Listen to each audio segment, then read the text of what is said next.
there, and welcome to the Alberta Update, a first-hand look at what's happening in your province and with your government. I am your host, Bruce McAllister. Thank you for being with us today. Well, much of the focus of the Alberta government has been on the teacher strike, the labor dispute with Alberta teachers. Earlier this week, the government tabling legislation to send the teachers back to work so our kids can get back to the classrooms. We will talk about this in depth today with Education and Childcare Minister Demetrios Nicolaides and others who will join us for some context. We will, of course, cover all the other issues and details that your government is working on. But we want to begin today with a clip from the speech from the throne delivered by Her Honour, the Lieutenant Governor Salma Lakhani, to kick off this session of the Alberta Legislature. 2.5 years ago, we gathered in this chamber following the 2023 provincial election for the first throne speech of this 31st legislature. At that time, Albertans found themselves in the midst of a tumultuous political storm that threatened our province's very economic and social fabric in profound ways, as the then federal government's policies constrained our energy sector, interfered in multiple areas of provincial jurisdiction, and undermined the integrity of the power grid Albertans rely on for light and to keep their families safe on cold Alberta winter nights. That political storm then intensified further as our largest trading partner and ally threatened unprecedented tariffs on all Canadian exports headed south, including on all Alberta energy and agricultural products, which would have resulted in tens of thousands of lost Alberta jobs and billions in lost provincial revenues. In the midst of that tumultuous time, at perhaps the most critical juncture in our province's modern history, Alberta's government made a promise in that 2023 throne speech. It was, and I quote, "The world needs more Alberta energy, not less, and Alberta's government intends to empower Albertans to deliver it," unquote.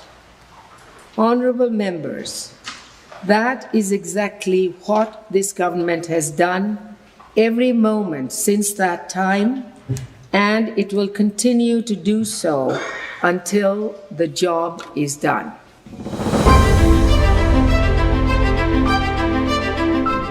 Can watch the full speech from the throne on the government's priorities by going to alberta.ca and following the links. Well, it's been a challenging few weeks for parents, for kids, for teachers, and everybody impacted by the Alberta teacher strike. Earlier this week, the government tabling legislation, sending the teachers back to work and getting the kids back to the classroom. Education and Childcare Minister Demetrios Nicolaides is standing by. He's been working round the clock on this. We will talk with him momentarily. But first, here is the Premier and the Minister with a look at some background on how we got to this point and why the government chose to use the notwithstanding clause to get our kids back in the classroom. My fellow Albertans, tonight we want to speak directly to our province's parents and teachers. On behalf of your provincial government, we want to share the steps that we've taken today to get students and teachers back in the classroom, and why we must now take action to prevent further learning loss for our students.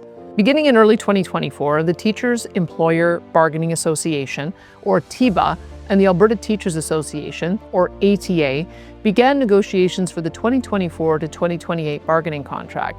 The initial ask from the ATA was for a 35% wage increase for teachers, and the Government of Alberta's initial position was an 8% increase. The two sides met regularly over the next year, eventually reaching what would be the first of two tentative agreements on April 2025. This offer extended teachers the same 12% general wage increase agreed to by nurses.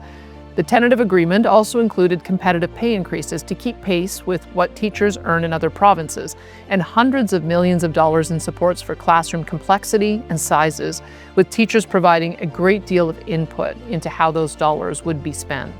These general raises were worth more than $12,000 a year by the end of 2028. The deal also contained further adjustments to pay that would have provided some teachers as much as a 17% increase. Despite the agreement being recommended to teachers by their union as meeting the needs of teachers expressed in our negotiations, teachers voted down the agreement on May the 6th.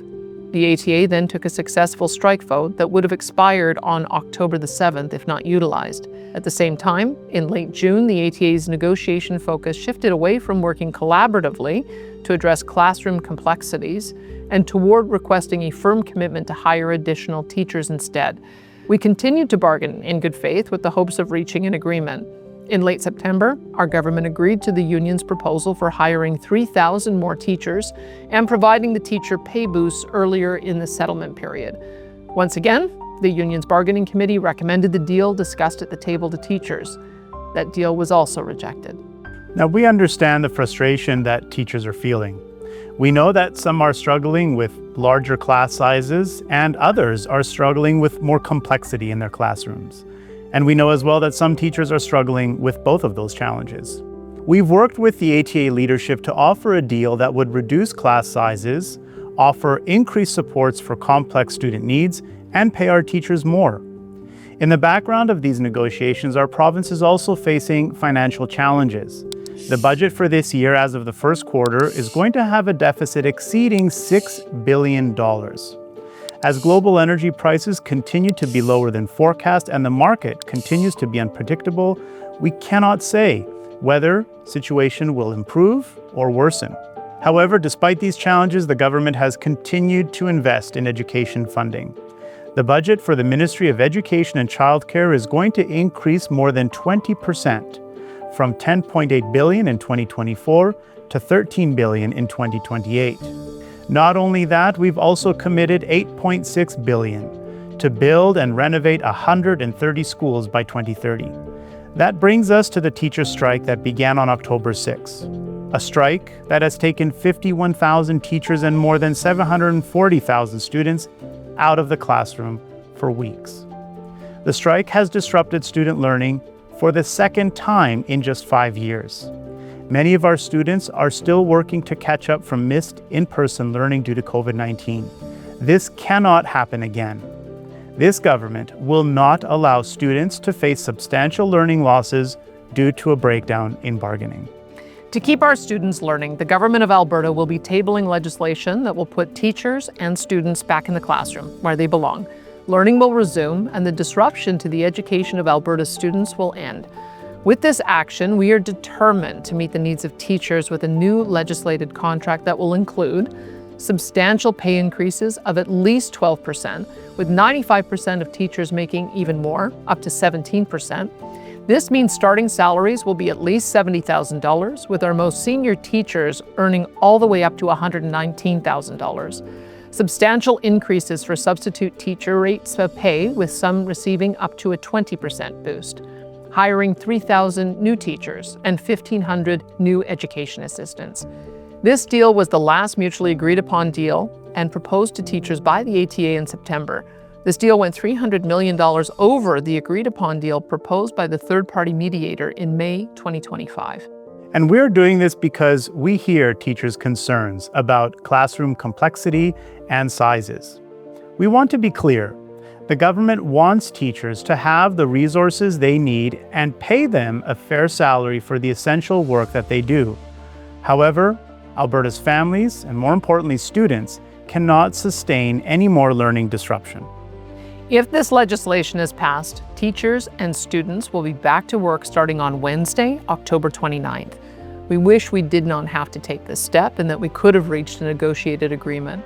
We encourage the Alberta Teachers Association leadership to work with us to find an effective path forward so that we can continue to provide a world-class education system for our students for years to come.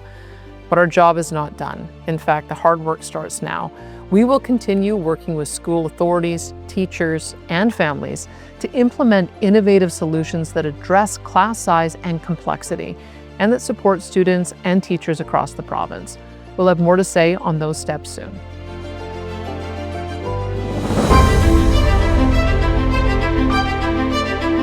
And joining us now is the Minister of Education and Childcare. Minister, there is never a perfect solution in a labor dispute. We all know that. We've seen enough of them. Listening to your comments and those of the Premier and your government, what's clear is, although not perfect, your government decided we had to do something to get our kids back in the classroom. Yeah, that's right, Bruce. At the end of the day, the most important thing here is getting our kids back into the classroom. That has to be the most paramount consideration in everything that we're doing. And I've had an opportunity to actually look at studies from other provinces and the United States and other jurisdictions that show a 3-week strike or longer negatively hurts and impacts children's academic success, their psychological well-being, their emotional well-being. And there's some studies suggesting even long-term consequences, that students are less likely to graduate, less likely to attend post-secondary because of a 3-week strike disruption. So it's incredibly important that we do everything possible to get our kids back into the classroom, and that's always going to be priority number one. All right, the video you and the Premier did a terrific job of communicating how we got to where we are today, how the negotiations went. All of that said, in looking forward, in trying to find a solution to the disagreement with the teachers, complexity in the classroom has become a major point of a bone of contention for them, clearly. Could you describe complexity to those who maybe aren't aware, how our classrooms have changed and what you're seeing and what teachers are dealing with? Yeah, I think actually we're one of the only provinces that uses the term complexity. Most others actually use the term composition. And so that might help people make a quick solution in their mind as to what we're talking about. But effectively, we're talking about the makeup of the classroom, because no two students are the same. And the challenge is that we can have students in the exact same classroom who have behavioral challenges, learning difficulties, or have individual personalized learning plans because they require individual learning. There may be students who speak English as an additional language, or refugee students. So it has to deal fundamentally with that composition. And what we're seeing is the composition is becoming more and more challenging. And it's becoming way too difficult for a single teacher to be able to manage 2 kids with behavioral issues, 6 children who speak English as an additional language, and another 4 who require individualized learning plans within a class of 29. I think we could all agree that that's an impossible task. That's it. So listen, inclusion used to be a word that people used and thought was the best way to do education, put all of the kids the same age level in the same class, so they get that time with their peers. We're seeing from what you're explaining, what teachers are complaining about, it isn't always working, particularly with the immigration, what it is now in Canada. The amount of kids that come here are having trouble with the language is a huge issue. How do you go about addressing complexity? How do you intend in dealing with this? Well, I think there are a lot of different approaches. And I was just speaking actually with my counterpart in Saskatchewan to learn a little bit more about what they're doing.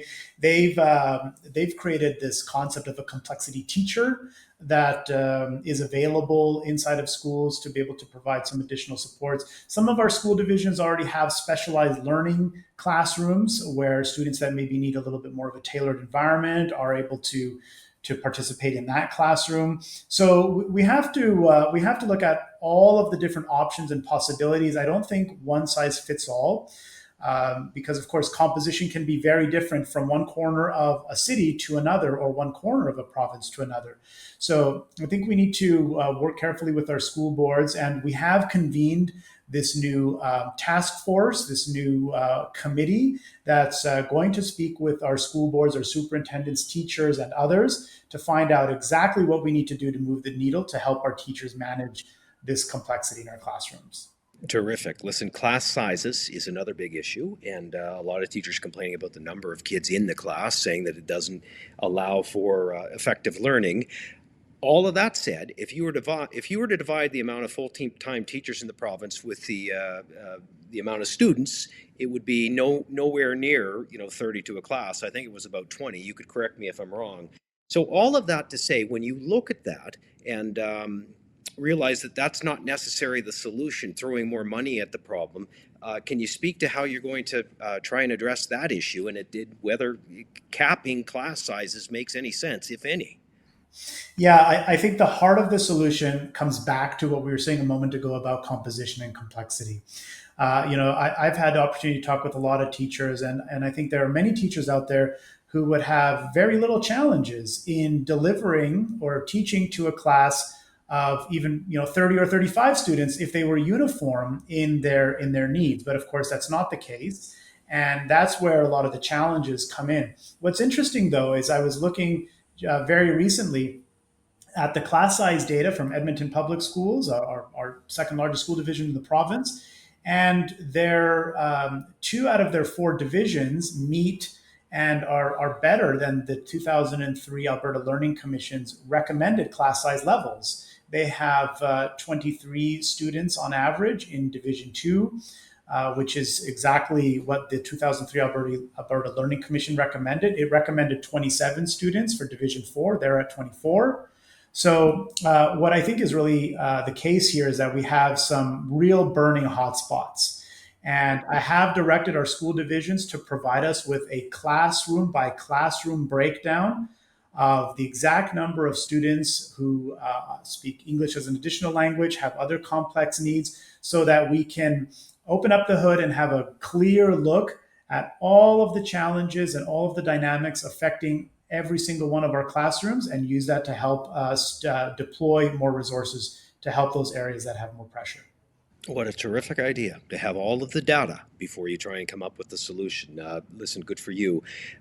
Last year, you announced an unprecedented school build. I remember Cabinet talking about it, the need to do something different, something great with the amount of people moving to Alberta. I think it was nearly $9 billion, and you were building and renovating 130 schools to create additional spaces. I would imagine many of those on the way. How many additional spaces are we looking to create? Yeah, absolutely. You're right. It was about $8.6 billion that we're investing to build and renovate 130 new schools by 2030. That's going to unlock 200,000 student spaces. Some have called it the largest school construction program in Alberta history. It is quite aggressive. It's a very significant school build. And, you're absolutely right to talk about the challenges that we faced. Our population absolutely exploded in 2023. It was a record year in terms of population growth. And one of the key contributors for that was a record number of new Canadians coming to our province. And I know that many other provinces are facing these challenges as well. I know NDP Premier Eby in British Columbia, has also raised some significant concerns with the federal government over immigration policies, and says that it's unsustainable, it's unmanageable, and we're certainly feeling those pressures as well. But that being said, we're stepping up to the plate with an aggressive school build and more dollars to hire more teachers and educational assistants.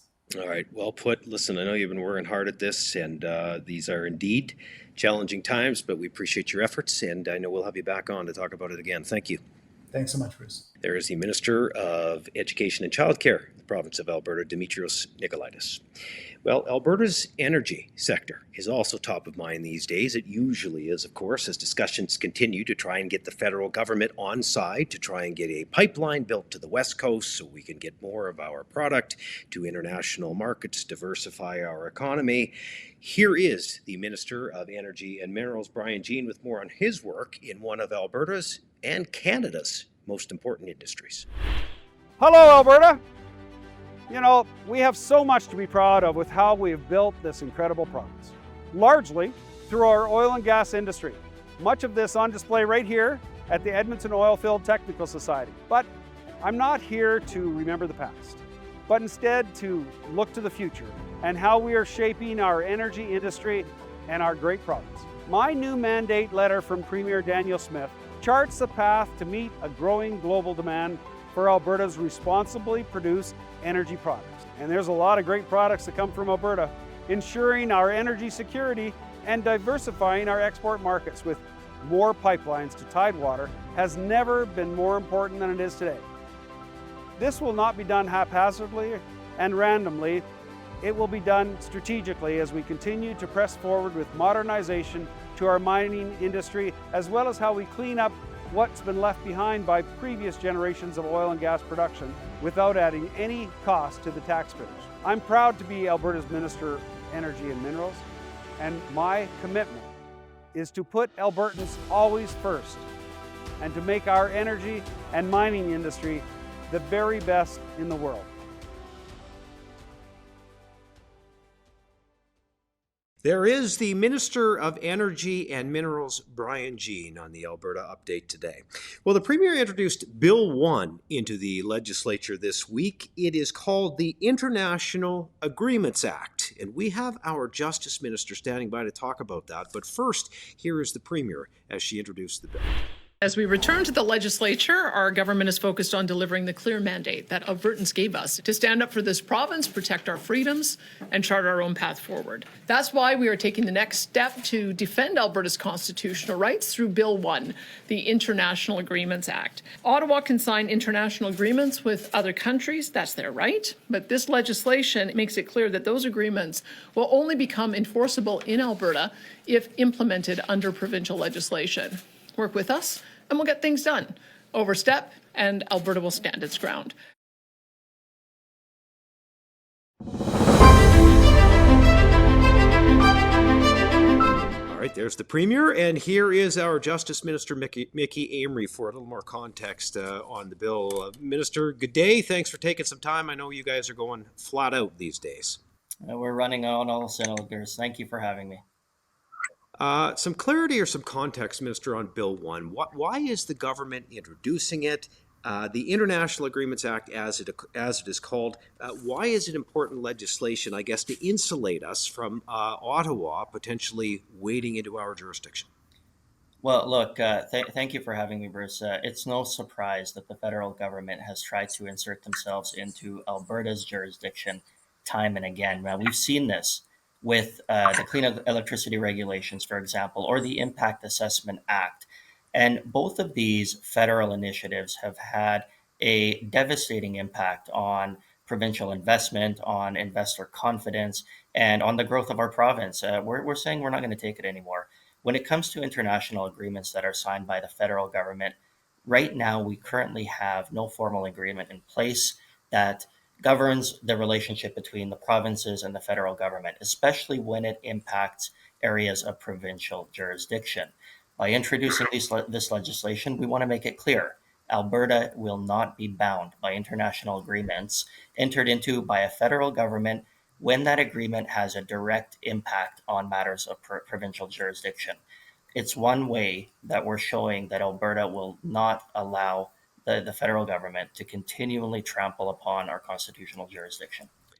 So I'm going to ask you a bit of a hypothetical, Minister, but I know you can handle this one. What would happen if the federal government entered into an international agreement that was at odds with Albertans, with our desires in this province? What would happen? Well, look, full stop. Bill 1 is going to say that we simply are not going to let that happen. We know that the Constitution is absolutely clear. There are powers that divide federal and provincial jurisdictions, and neither the federal nor the provincial government has the ability to override an area that falls under the constitutional jurisdiction of the other. Now, when matters or international agreements in areas of provincial jurisdiction touch on mandates of other ministries, those ministries will have the ability to review the agreements and then make a decision on whether or not Alberta will bring forward a legislation that aligns with Alberta's priorities. We know that we're not alone in this. We know that Quebec is doing this. We know that other provinces are looking at doing this as well, because we cannot continue to allow the federal government to bind us in international agreements that impact provinces. These place incredible stress on our provinces, and we need to have a seat at the table. We need to be able to discuss these things. We need to be able to let the federal government know that whether or not we agree with what they're getting into when it comes to the federal arena.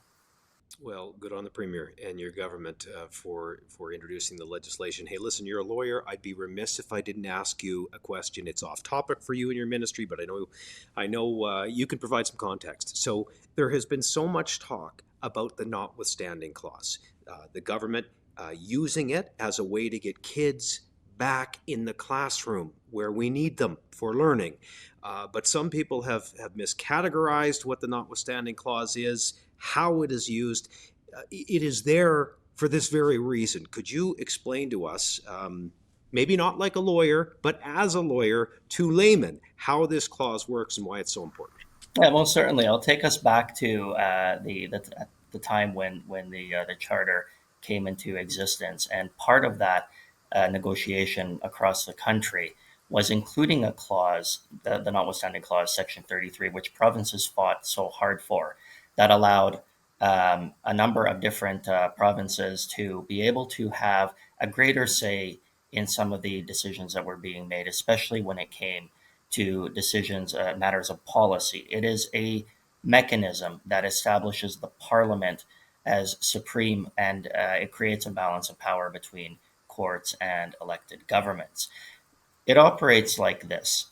When a decision is made by the courts, for example, that may have an impact that goes contrary to what a province or a policy might be seeking to achieve, provinces have the ability to invoke the notwithstanding clause to say that, notwithstanding the sections of the charter that might be impacted, the province must proceed because it is an area that is of significant importance to us. Let me put that into perspective for just a second when it comes to the teacher strike. We absolutely were hoping to get a negotiated agreement. In fact, from the conversations we've had with the Minister of Education and the Minister of Finance, we know that teachers and government have been engaged in negotiations through their agents, both the ATA and the collective bargaining agent for the government, for more than 18 months. And we know that in March of this year, the ATA and the bargaining agent for the government came up with a approved settlement, basically saying, we like what we see here, we're going to pass it on to our members. That was voted down. In September of this year, another mediated agreement was approved by the bargaining agents for both parties, for government and for the teachers. And it was again put to the teachers. That was voted down as well. We were really hoping to get an agreement here, and unfortunately we did not. Alberta respects the right to collective bargaining. We certainly have seen that because we saw that the strike was the largest educational strike in Canadian history.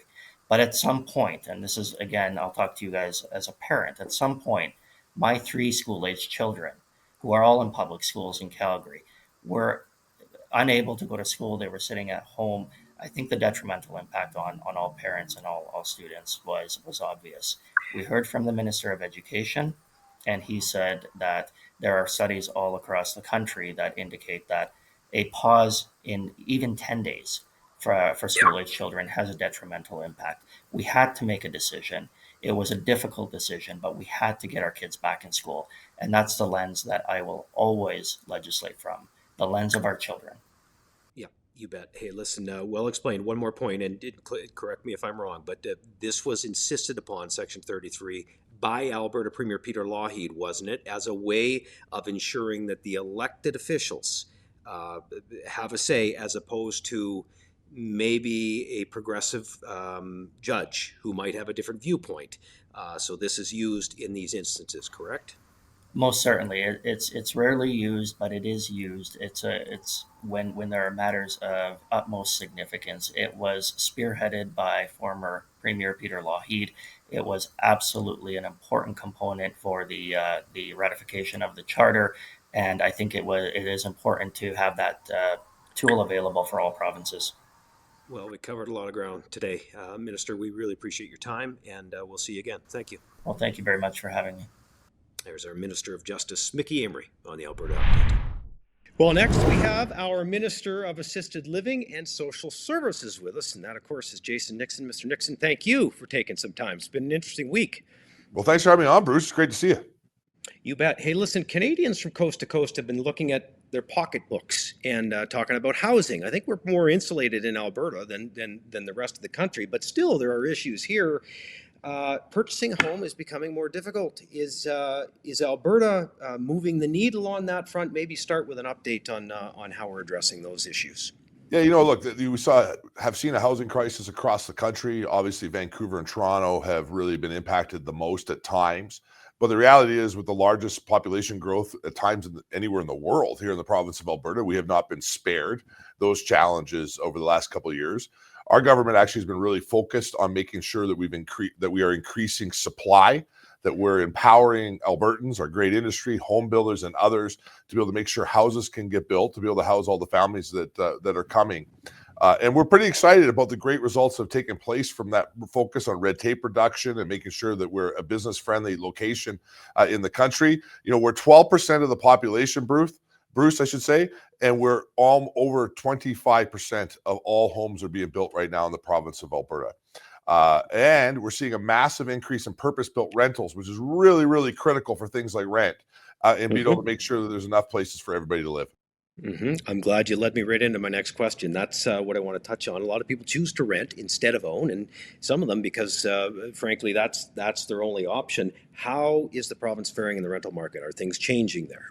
Well, this is the good news. I mean, obviously, every location in the country was challenged by rent increases during the inflation crisis and affordability crisis that was, primarily led by the Trudeau government in Ottawa. Because of that focus, though, here in Alberta, we're seeing great results. We're seeing rent come down across the province by about 7%. Rent come down in our two largest cities, which is important, but also across rural Alberta and some of our smaller cities. And that's as a result of that supply increasing, right? Us betting on Albertans, betting on being able to make sure we could build enough homes has really paid off to make it affordable. And what we're most proud of is out of the 10 most affordable cities anywhere in the country, Alberta has 7 of them. So showing that while we have the Alberta tax advantage, great jobs, and a great place to call home and raise a family, we are also the most affordable province to be able to call home, which really makes us a juggernaut in Canada. Minister, the critics of your party and the opposition to government always suggest rent control as a way to solve some of these issues. And I've heard you say a million times, this is a terrible idea. So I'm going to ask you now, why is it a terrible idea? Tell us your thoughts and examples as to why. Yeah, look, I can see why people think that when they first look at it, but the challenge with rent control is it stifles supply. And the reason that we have affordability challenge in the housing market is because we don't have enough houses. So when you bring in something like rent control, people stop building houses, which ends up making the problem worse. And I would refer you to places like New York, where they've experimented with this, and it was a disaster.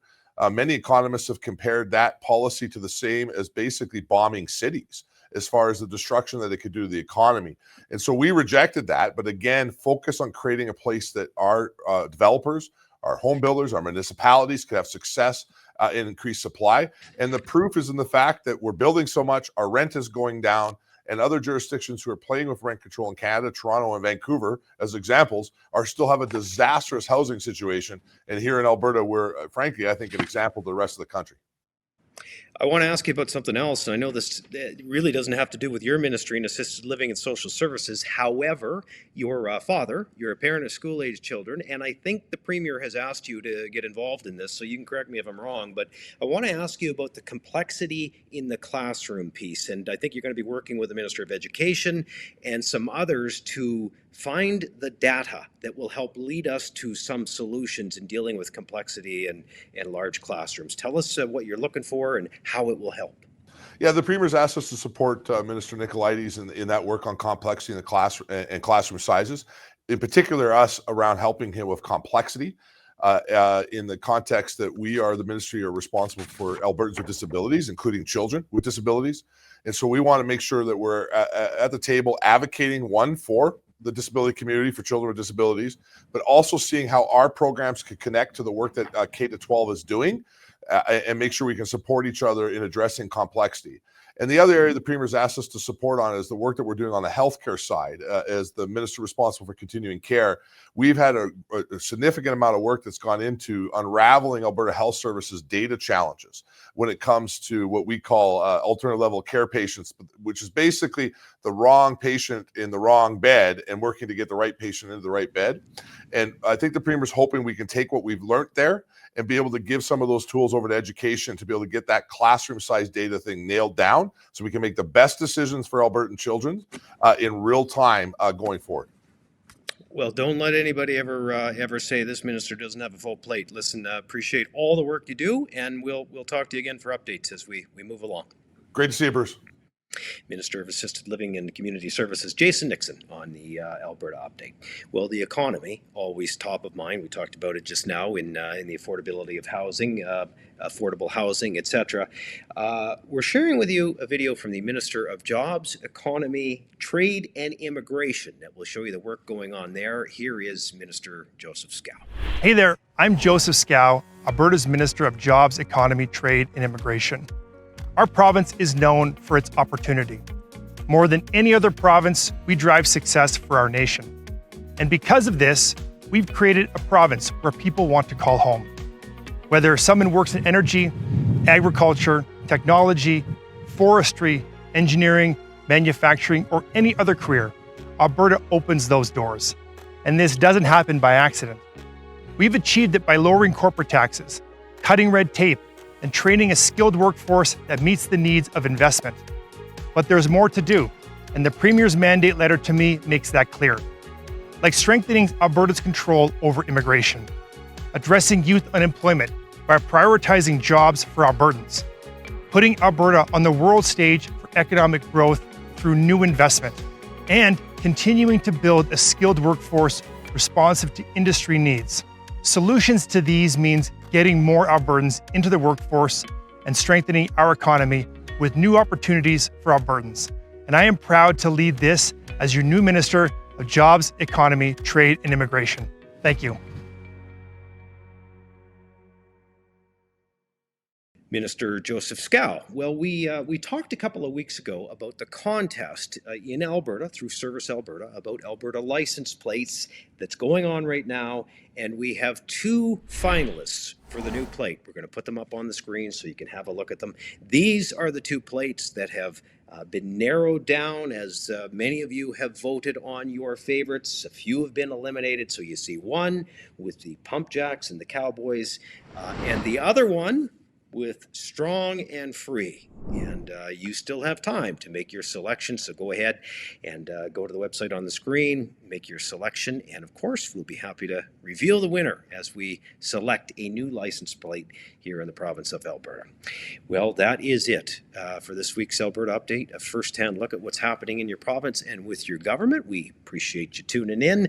You can find us on all the socials, on YouTube, of course, and on Rumble, and certainly on the Premier's pages as well. Please like, please view, and share.